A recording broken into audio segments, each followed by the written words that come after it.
কিন্তু ততক্ষণে রিপোর্ট হাতে এসেছে। যখন রিপোর্টের খাম খুলে ফলাফল দেখা গেল, রিপোর্টটি আমার স্বামীর হাত থেকে পড়ে যায়।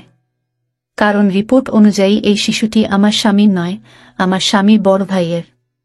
আমি মাটিতে বসে পড়ে কাঁদতে থাকলাম। আমার স্বামী আমার দিক থেকে মুখ ঘুরিয়ে নিল।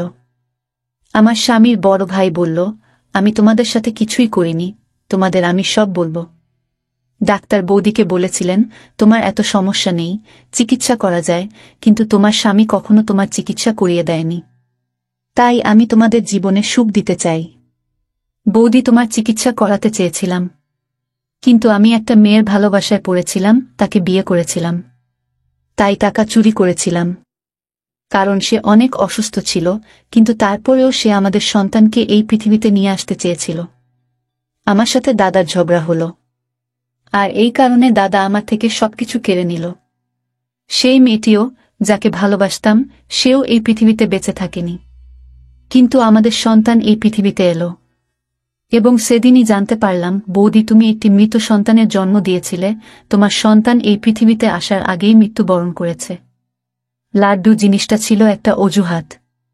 তোমাকে ওই লাড্ডুতে ওষুধ মিশিয়ে দিতাম। ওই ওষুধটা অনেক স্পেশাল ছিল, আর অনেক দূর থেকে আনা হয়েছিল। আর আমি নিশ্চিত ছিলাম এটা অবশ্যই একটা প্রভাব ফেলবে, আর সেটাই হয়েছে।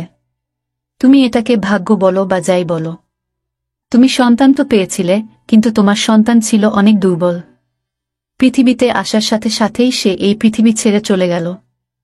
আমি ওই মতো শিশুটির জায়গায় আমার সন্তানকে রাখলাম, কারণ আমি তোমার ভালো চেয়েছিলাম। আমি এই উপকারটা শুধু তোমার জন্য করছিলাম বৌদি, তোমার স্বামীর জন্য নয়। ঠিক তখন জানতে পারলাম যে তোমার স্বামী আমার প্রতি কোনো উপকার তো করেইনি, তার উপর আমাকে সম্পত্তি থেকে সম্পূর্ণভাবে বের করে দিয়েছে। তাই প্রতিশোধের শেষ হয়ে যাচ্ছে, আমি তোমার কাছ থেকে আমার সন্তানকে কেড়ে নিতে এসেছি। আমি আমার সন্তানকে ছাড়া বাঁচতে পারবো না, কারণ এখন আমার সবই আছে।